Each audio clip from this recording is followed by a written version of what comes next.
पडता दुर्ते संपूर्ण जाती जळून क्षण मात्रे वक्रतुंड महाकाय सूर्यकोटी समप्रभ निर्विघ्नं कुरु मे देव सर्वकार्यसु सर्वदा. भक्ती विजय ग्रंथामध्ये चालत असलेला हा आजचा 31वा अध्याय आणि 31व्या अध्यायामध्ये कथाकार सांगतात की ऐका हो श्रोतेजन, तुम्ही सावधपणानं ऐका. आपल्याला या अध्यायामध्ये रसाळ अशी कथा ऐकायला भेटणार आहे. त्या भगवंताचं नामस्मरण ऐकायला भेटणार आहे आणि त्या भगवंताचं नामस्मरण ऐकल्याच्या नंतर आपल्या पाठीमागे असणारे काही दोष असतील, आपल्याकडे असणारं काही दुःख असेल ना, अहो ते दुःखाचं निवारण होणार आहे. कारण त्या भगवंताचं नाव घेतल्याच्या नंतर दुःख पाठीमागे शिल्लकच राहणार नाही. असा हा रसाळ असणारा अध्याय तुम्हाला आता ऐकायला मिळणार आहे. द्वारकेची पुरातन मूर्ती डाकुरा आली देखो भक्ती 150 कोस द्वारकावती ते तुम्ही पुढे असे 150 कोस द्वारकेपासून 150 कोस असणारा डाकुरा नावाचे एक गाव आहे आणि द्वारकेमध्ये असणारी कृष्ण परमात्मा भगवंताची मूर्ती त्या 150 कोस लांब असलेल्या त्या डाकुरा गावामध्ये कशी आली याची सर्व कथा आपल्याला या अध्यायामध्ये ऐकायला मिळणार आहे.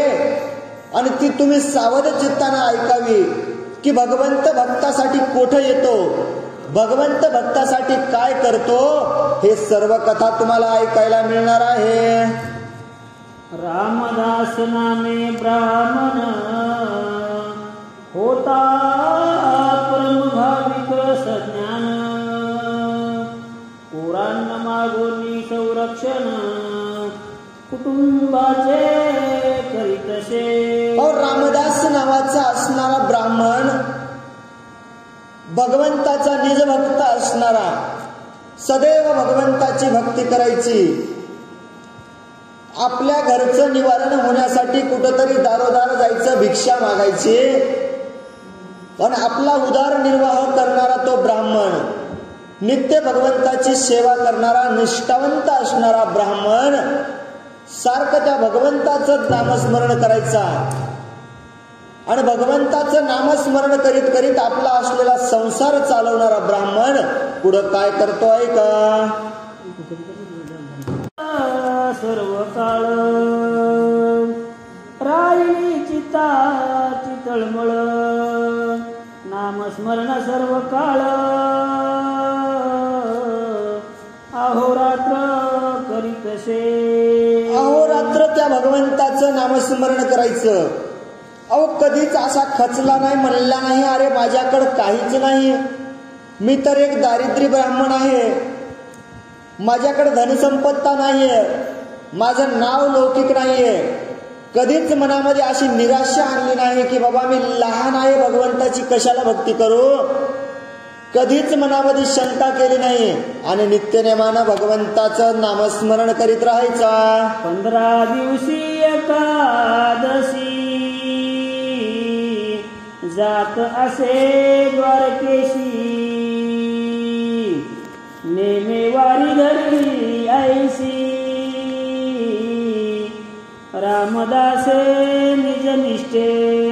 निष्ठा होती, भगवंतावरती निष्ठा होती आणि खंडन होऊ द्यायचं नाही. वारी आहे म्हणला, वारी दर 15 दिवसाला एकादशी धरायची आणि कुठं दर्शनाला जायचं? अहो द्वारकेला त्या भगवंत कृष्ण परमात्म्याच्या दर्शनाला जायचा आणि नित्य चालत असणारी अशी वारी तो ब्राह्मण करू लागला. सायाच्या लाकुडं पारून त्या माझी तुळशी लावून हातावरी ते धरून करी गमन सत्वर. अहो गमन करायचं, हातामध्ये तुळशीचं वृक्ष घ्यायचं आणि भगवंताच्या दर्शनाला तो ब्राह्मण नित्य जायचा. मार्गी चालता प्रेमयुक्त स्वानंदे हरीचे गुण वर्णित शरीर लोभ सांडोनी त्वरित वैराग्य भरित सर्वदा. पायानं चालायचं, पायी हळूहळू चाला, मुखाने राम राम बोला. सारखं पायानं चालायचं त्या भगवंताच्या दर्शनासाठी. शरीरामध्ये प्राण आहे की नाही विसरून जायचा आणि मुखाने त्या सारखं भगवंताचं नामस्मरण करायचा.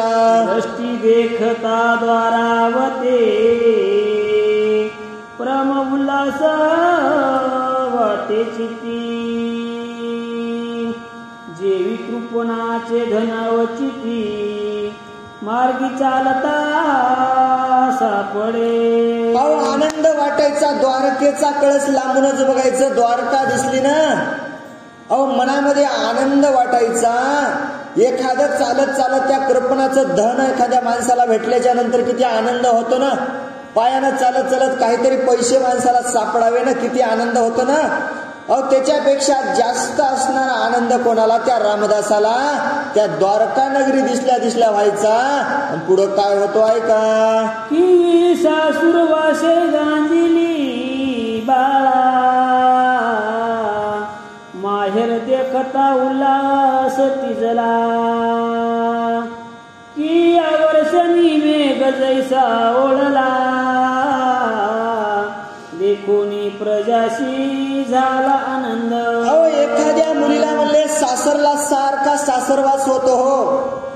कोणी नीट बोलत नाही, नीट वागणूक भेटत नाही, पण आपल्या माईबापाचं नाव घेण्यासाठी ती त्या सासरवासामध्ये नांदत असते. आणि नांदत असताना सासरवास होत असताना एखाद्या वेळेस जर माहेरला जायची वेळ आली ना, माहेरला गेल्याच्या नंतर माझ्या माहेरचं नुसतं गाव दिसलं, लांबूनच दिसलं हो माझं माहेर आलेलं. किती मनामध्ये आनंद वाटतो हो की मी माहेरला आलेले आहे, आज मला माझ्या आईची वडिलांची भेट होणार आहे. इतका आनंद माणसाला वाटतो. गेले 15-20 दिवस झालं पाऊस पडत नव्हता. प्रत्येक जण आभाळाकडे पाहत होता, कामून पाणी पडत नसल. प्रत्येक जणाच्या जीवाची लाई व्हायची, बाबा सोयाबीन जातील काय, मूग जातील की काय. पण जेव्हा त्या पावसानं यायला सुरुवात केली ना की प्रत्येकाच्या मनामध्ये आनंद यायला लागला. डोळक्यावरती आपल्या नजरेवरती काय झालं हो, प्रत्येकाच्या चेहऱ्यावरती आनंद दिसू लागला. का तर त्या मेघराजाने कृपा केली आणि तसाच आनंद रामदासाला वाटू लागला. अनुताप धरोनी अंतरी स्नान करी गोमती तीरी मग मानस पूजा करोनी सत्वरी महाद्वारी जात असे. मनामधला अनुताप सोडून दिला. भगवंता तुझ्यासाठी आलो मी म्हणून द्वारकेच्या जवळ गेले. गोमती तीरावरती स्नान केलं आणि भगवंताची पूजा करायची. आता काय करायची? मानस पूजा केली. मनोभावे करावी पूजारती. मनातूनच पूजा केली. भगवंता अरे तुला शरण आलेला आहे. सत्वर त्या भगवंताची पूजा केली आणि द्वारकेला निघाले.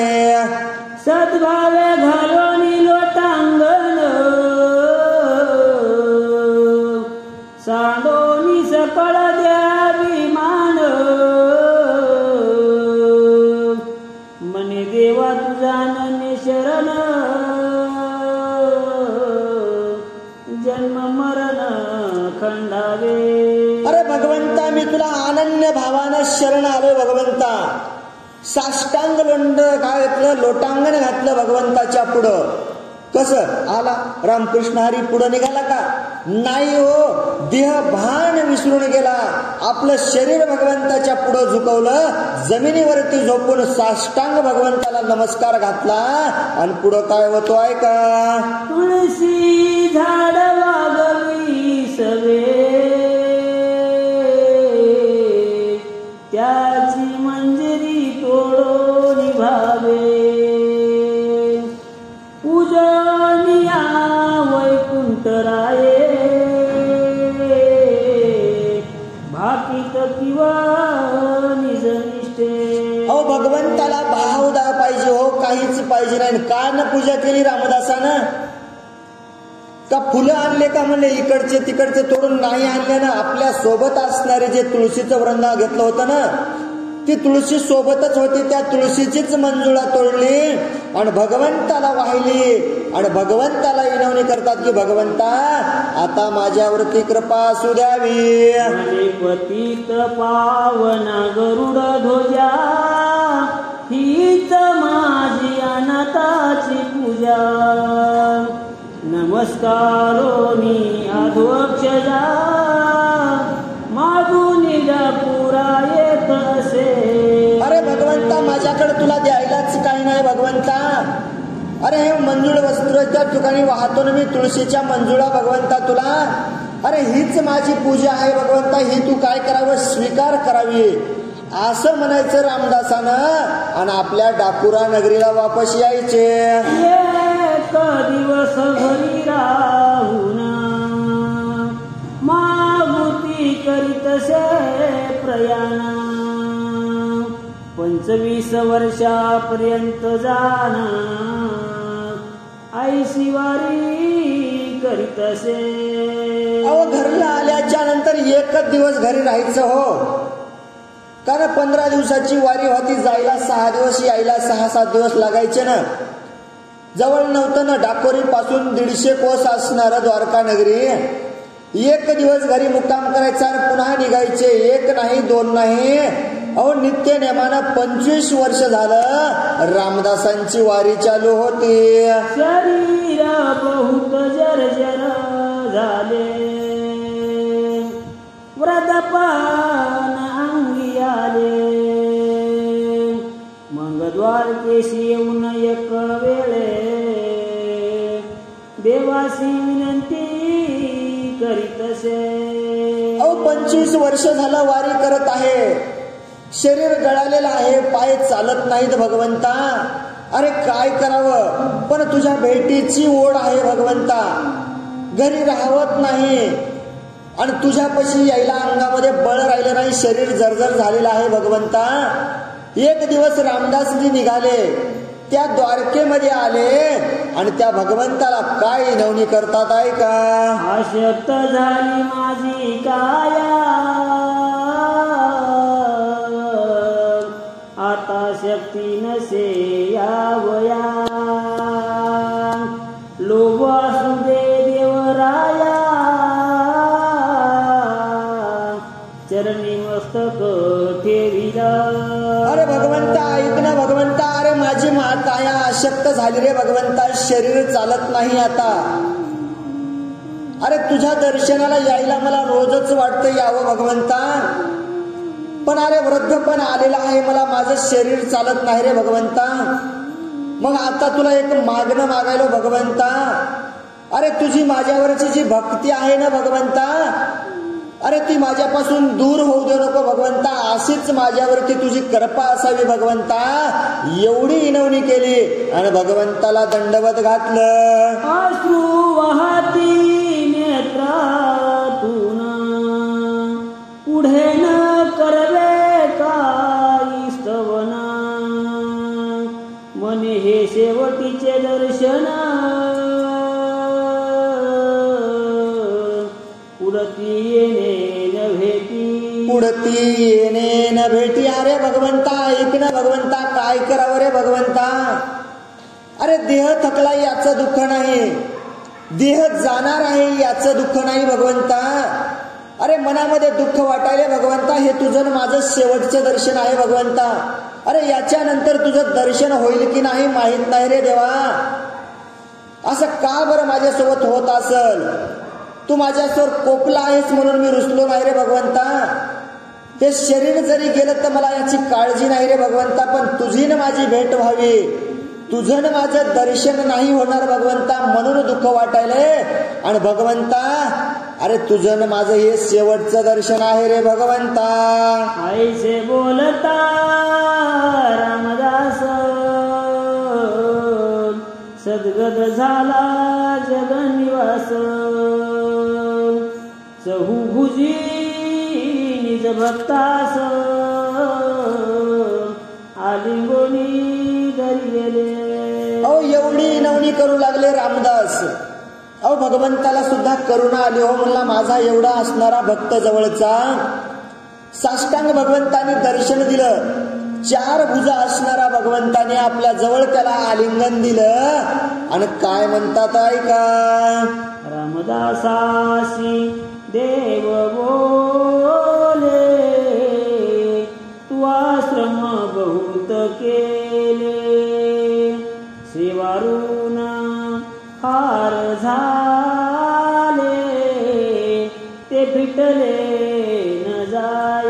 अरे रामदासा ऐकणं. रामदासा अरे तू किती सेवा केलीस रे रामदासा. अरे तुझं माझ्यावरती ऋण आहे रे. आणि तुझं माझ्यावरती असणारं ऋण फिटतंय की नाही की मला वाटायले रामदासा. भगवंत बोलू लागले तुझी फार झाली सेवा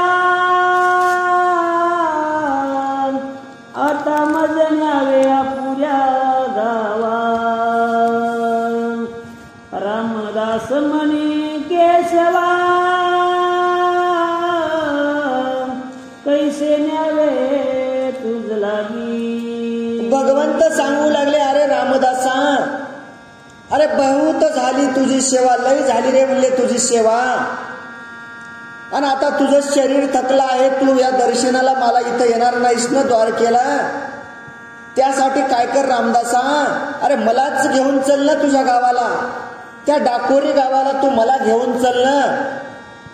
असं बोलल्याबरोबर रामदास म्हणला भगवंता अहो तुम्हाला कसं न्यायचं हो मी. भगवंत काय सांगतात ऐका. देव म्हणे माझा रथ घेई जुपोनी घोड दे त्यात बैसवी. रातोरात लवालाई चाल येतो सत्वर. आणि भगवंतानं सांगितलं ऐकणं म्हणले ऐकणं. अरे तुला काळजी करायची गरज नाही म्हणले. अरे माझा रथ घे घोडे त्याला जुंप्यो. आणि आता वेळ लावू नको म्हणले. काय कर अरे सत्वर आपल्याला रातोरात त्या गावाला पोहोचायचं आहे. भगवंत बोलू लागले मंगलत आणो त्या वेळे त्यात वैसविले घन निळे. मनोवेगे भक्त वत्सले आले डाकुराशी ते दवा. हो रथ आणला हो रथ आणला. आणि रथ आणल्याच्या नंतर साक्षात भगवंत परमात्म्याला रथामध्ये बसवलं. आणि रथ काय असं दमदम चालत असेल का हो. मनोवेगे रथ चालू लागला. अहो मनाच्या वेगापेक्षाही पुढे चालणारा रथ सत्वर डाकोरी गावामध्ये येऊन पोहोचला. रामदास म्हणे भगवंता तुझ कोठे लपवू आता. मागून धावणे आलिया तत्वता शिक्षा मजा करती. अरे भगवंता मला शिक्षा करतील ना. लोक उडकीत येतील ना. तुला कुठं लपवावं रे भगवंता. माझ्याकडे जागा नाही ना. जागाच नाही ना भगवंता. अरे तुला कोठं लपवता हो. कांदा मुळा भाजी म्हणत अहो हृदयामध्ये साठवून ठेवला होता ना भगवंत. मग रामदास विचारू लागले भगवंता अरे मी तुला कुठे लपवून ठेवू. मागून आल्याच्या नंतर लोक मला काय करतील. अरे मला मारतील ना भगवंता. आता मी कोठं लपू विनंती करू लागले. इकडे प्रात काळी द्वारकेत पुजारी काकडा आरतीसी येत. तो मूर्ती नाही रावळात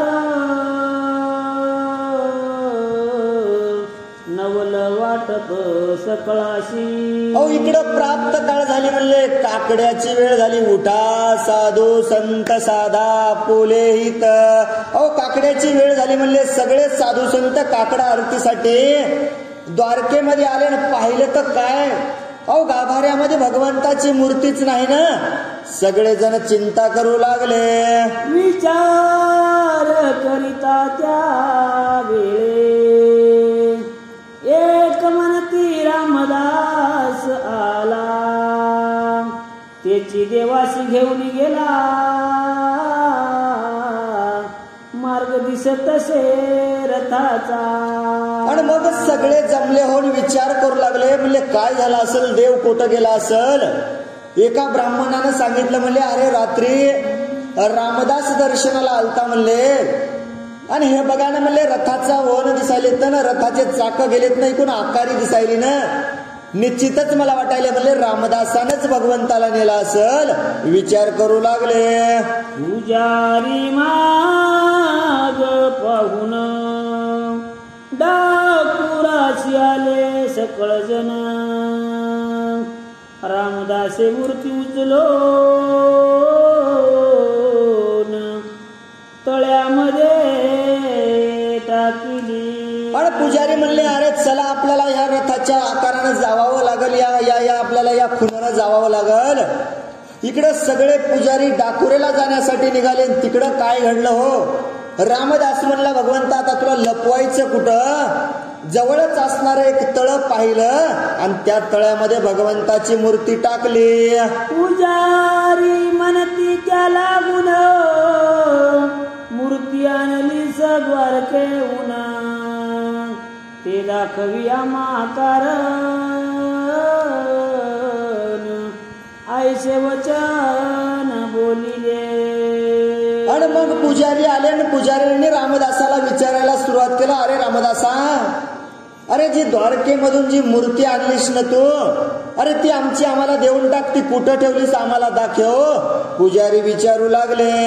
येरू बोले सत्य वचन म्या नाही आणला जगजीवन, पहा ग्रहात धुंडाळून भक्तभूषण परमात्मा. अहो खोटं बोलायला सुरुवात केली ना, रामदास खोटं बोलायला लागले. म्हणले ऐका ना पुजारी हो, अहो मी मूर्तीच आणली नाही ना भगवंताची, आणि तुम्हाला जर भरवसा येत नसेल तर तुम्ही माझ्या घरामध्ये पहा, भगवंत आहे का, कुठं ठेवलेला दिसायलाय का तुम्हाला. रामदास म्हणू लागले. नगरात जाओ निसत्वर, झाडा घेतला घरोघर, आहाडवीर सविस्तर शोधूनिया पाहती. आणि मग पुजाऱ्यांनी पाहायला सुरुवात केलं. म्हणजे रामदासाच्या घरात तर मूर्ती नाही ना. अहो रामदासाच्या घरामध्ये पाहिलं, सगळ्या गावामध्ये पाहायला सुरुवात केली, प्रत्येकाच्या घरी जाऊन पाहिलं, भगवंत काही भेटायला तयार नाही. अहो गावाच्या जवळ असणाऱ्या विहिरी पाहिल्या, आड पाहिले, पण कुठंच भगवंताची मूर्ती भेटायला तयार नाही. ब्राह्मण काय बोलतात ऐका. गावाबाहेर सरोवरी पाहू लागले त्या अवसरी, वृक्षस्थळीवरचे लागली उकळी आली या सुधाची. आणि मग म्हणले आता कुठंच भगवंत भेटायला नाही तयार नाही ना. मग गावाच्या आजूबाजूला असणारे तळ पाहायला सुरुवात केले. म्हणले भगवंताची मूर्ती कुठं असेल पाहायला सुरुवात केली. पण मग काय झालं, अहो त्या ब्राह्मणांच्या दृष्टीत पडलं की पाण्यामधून बुडबुडावरी येत आहे. पाण्यामधून रक्ताचा असणारा रंग वर येत होता. भगवंताचा काय अलंकाराचा रंग असेल का, कशाचा रंग असेल, पुढं काय सांगतात ऐका. तर्क करीती आपल्या मनात मनती सापडला रण जोडनात, मग बुडी देवोन्या त्वरित रुक्मिणी कांत काढिला. आणि मग म्हणले अरे बाबा इथंच असेल ना भगवंत. एक जण म्हणला असेल काय, तुम्ही पटकून उतरा ना म्हणला. अहो एकानं उडी घेतली आणि साक्षात भगवंताला वर काढलं. मग सनिधानो निरयवर मूर्तीशी बसविले सत्वर, रामदास झाला चिंतातुर, देवाशी उत्तर बोलत से. आणि मग ब्राह्मणांनी आलेल्या पुजाऱ्यांनी काय केलं, भगवंताला उचललं. अहो रथ घेऊन आले, साक्षात भगवंताला रथामध्ये बसवलं रामदासाला तर चिंता वाटायला लागली ना, म्हणले भगवंताला आपण घेऊन आलतो, आता कसं होणार. रामदास बोलतात, काय बोलतात ऐका. मने भक्त वत्सला दीनानाथा, मज टाकोनी जातोशी आता. तुझा कारणे रुक्मिणी कांता, असत्य वचन बोलिलो मी. अरे भगवंता, अरे भगवंता, अरे काय झालं असेल भगवंता, तू मला टाकून का जात आहेस भगवंता. अरे सगळा ठेव, उठा ठेव मी तुझ्यासाठी केला ना भगवंता. तुला इथपर्यंत आणलं कशासाठी आणलं भगवंता, आणि आज मला तू सोडून जात आहेस भगवंता, हे बरोबर नाही भगवंता. अरे मी कधीच लबाड न बोलणारा भगवंता, आज तुझ्यासाठी मी लबाड बोललो की भगवंता. रामदास विचारू लागले. ध्यानी येवोनी जग जीवन, निज भक्ताशी बोले वचन. तू आपुले स्वस्ते करो निमान, माझे भजन करावे. आणि भगवंतानं मग सांगायला सुरुवात केली. भगवंत म्हणू लागले, ऐक ना रामदासा, अरे चिंता करू नको, मी तुझ्यापासून कधीच दूर जाणार नाही. तू काय कर नामदेव रामदासा, अरे स्वस्थ होऊ नको, तू निवांत राह रामदासा. आणि सारखं माझं काय करतो, भगवंताचं नामस्मरण कर, माझा तू काय कर, त्या ठिकाणी जय जयकार कर. भगवंत बोलू लागले. मी कर ठेवो निकटावरी, राहिलो पुंडलिकाच्या द्वारी.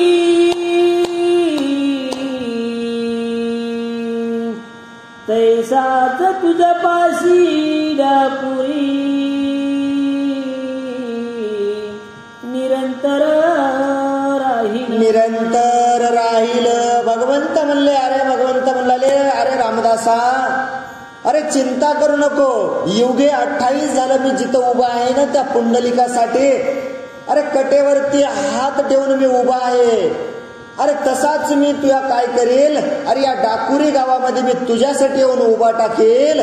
भगवंत बोलू लागले. यावरी रामदास बोले वचन, पुजारी नेतील तुझं लागून. याशी उपाय करावा कनाव, मज कारण कळेना.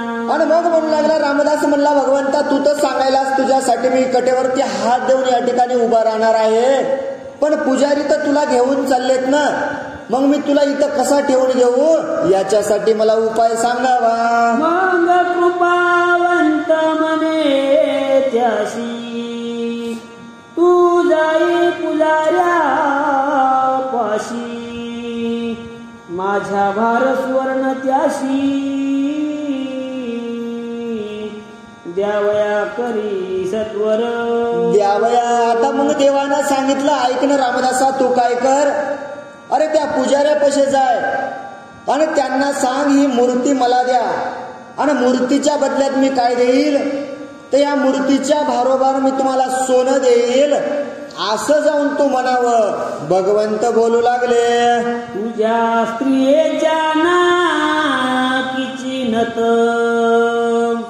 वालवरी आहे निश्चित. त्याचा भार मी होऊन त्वरित,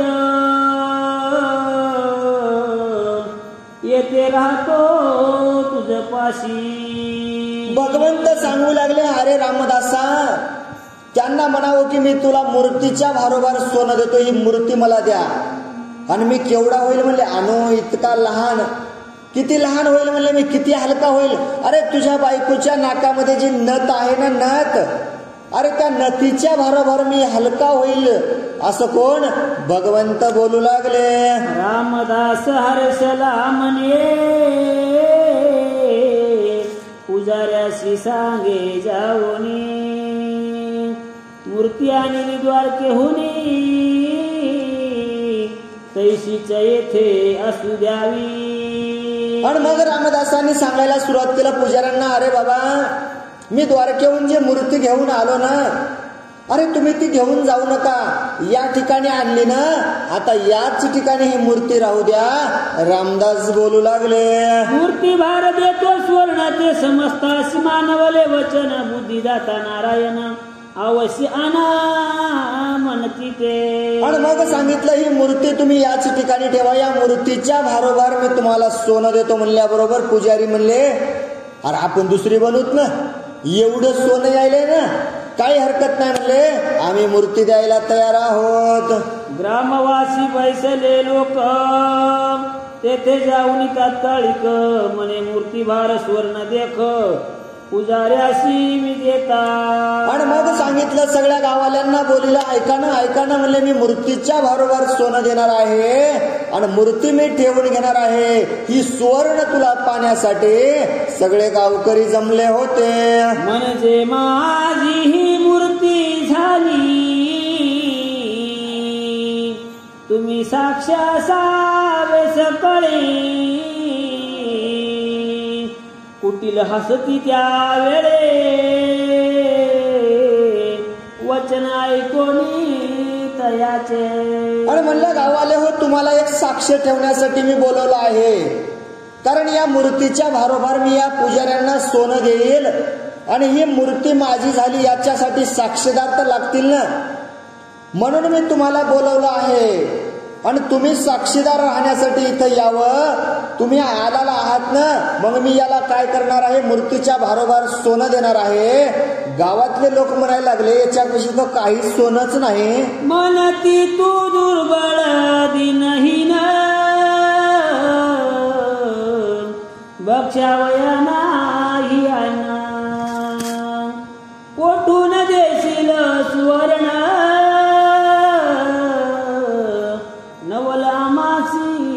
वाटते. अरे नवल करू लागले ना गावातले लोक, म्हणले अरे तुला खायलाच अन्न नाही ना, भीक मागून खातोस ना, लिहायला वस्त्र नाही ना तुझ्यापाशी, अरे घरावरती छप्पर पत्तर नाही ना तुझ्या, आणि जवळ धनसंपदा काय आहे म्हणले, एक टाळ हातात आहे म्हणले, एक हिना आहे, दुसरं काय आहे तुझ्याकडं. मग काहीच नसताना तुझ्यापाशी तू या मूर्तीच्या भारोभार सोनं कोठून देशील. गाववाले विचारू लागले, येरू मने समर्थ हारे तो आला माझिया घरे दुर्बळ मतला म्हणता अंतरे लाज तुम्हासी वाटेना. आणि ब्राह्मण तो रामदास म्हणू लागला, अरे भगवंत माझ्या घरी आला, भगवंत. आणि भगवंत माझ्या घरी आल्याच्या नंतर मला दुर्बळ म्हणाले तुम्ही, मला म्हणाले तुझ्यापाशी काय आहे. अरे असं म्हणायला तुम्हाला लाज वाटत नाही काय. रामदास बोलू लागले, दारिद्र्याच्या घरी समुद्र तनया औचिता निवान द्यावया तयाची दारिद्र्य म्हणता वया मूर्खत्वांगी ठसावे. अहो साक्षात समुद्र तनया घरी आलेले आहे, सगळं एवढं घरी आलेलं असताना तुम्ही मला दरिद्र म्हणाले, तुम्ही किती मूर्ख आहात. रामदास बोलू लागले, तरी लोहाचे संदुकेत परिस सापडला अकस्मात त्याच्या मागील मूल बोलून व्यर्थ वाचे शिशीन करावा.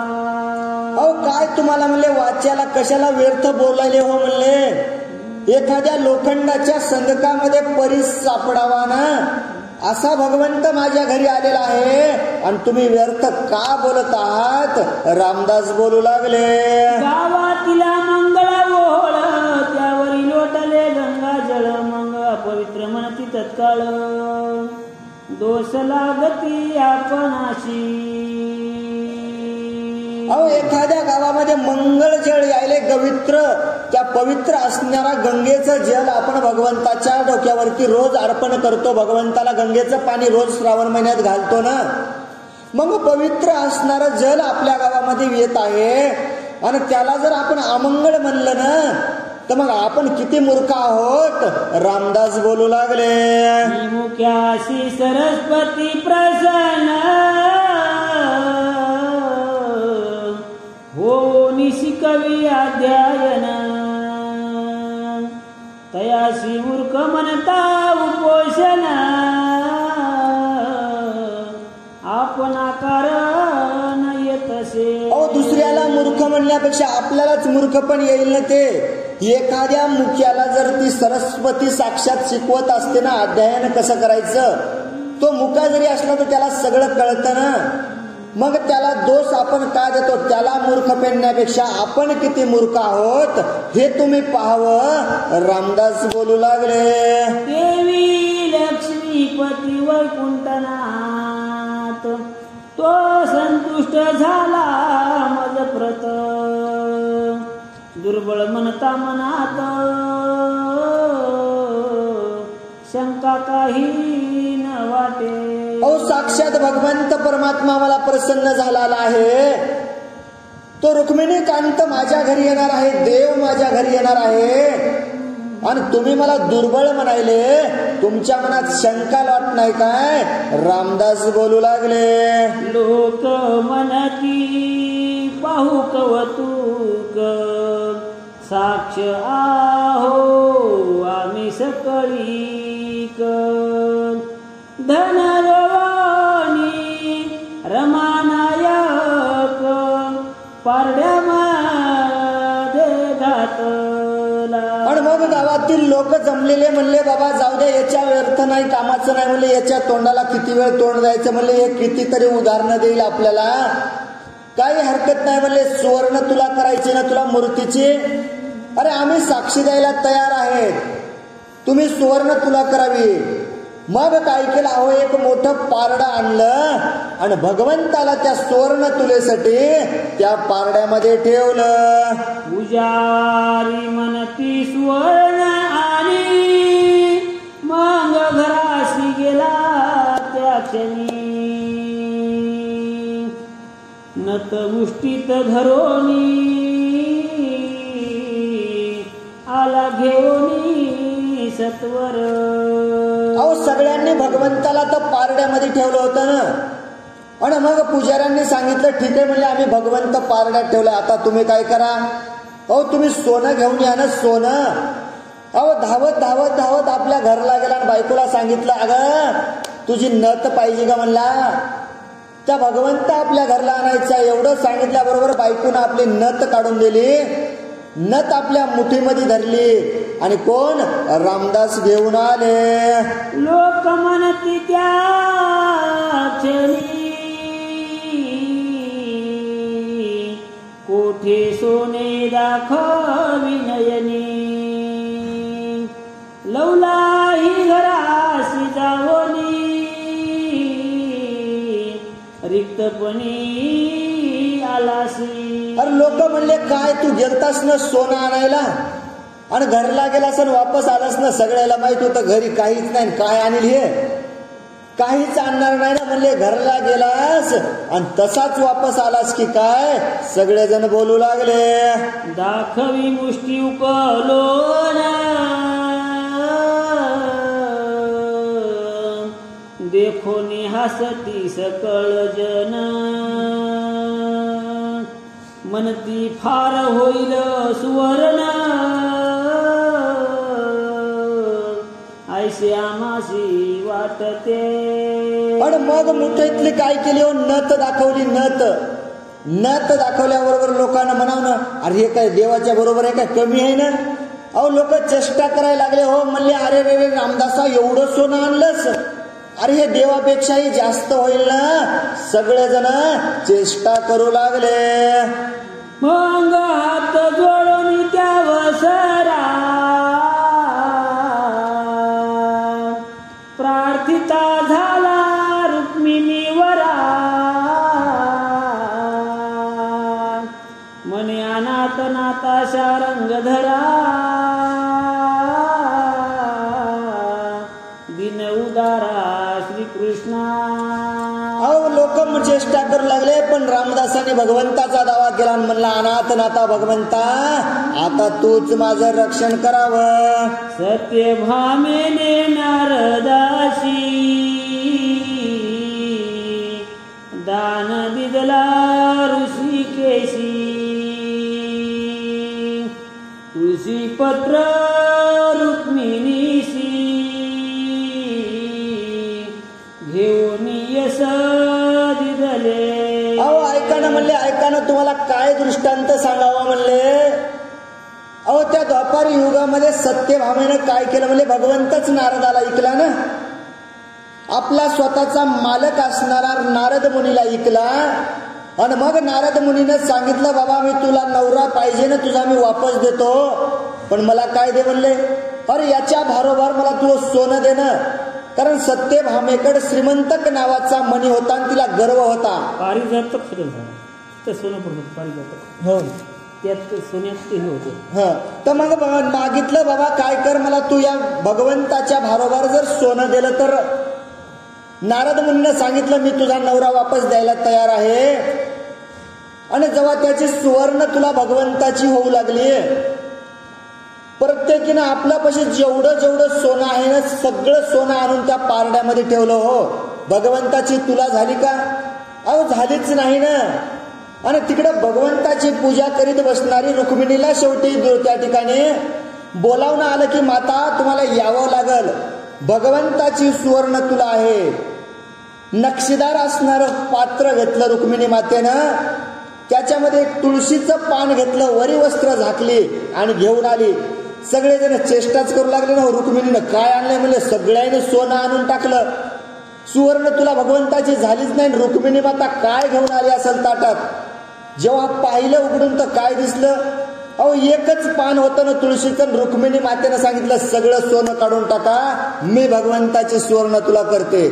अहो एकच तुळशीचं पान ठेवलं, भगवंताला सुद्धा भारी पडलं. तोच वृत्तांत या ठिकाणी घडला होता. तिच्याहून मी आहे दिन, माझा असू द्या अभिमान. ऐसे बोलो निवाल भार स्वर्ण, पारड्यामध्ये घातले. पण मग रामदास म्हणले, अरे भगवंता, त्या रुक्मिणी मातेपेक्षा मी लहान आहे रे भगवंता, आणि माझा तुला मान राखावा लागल.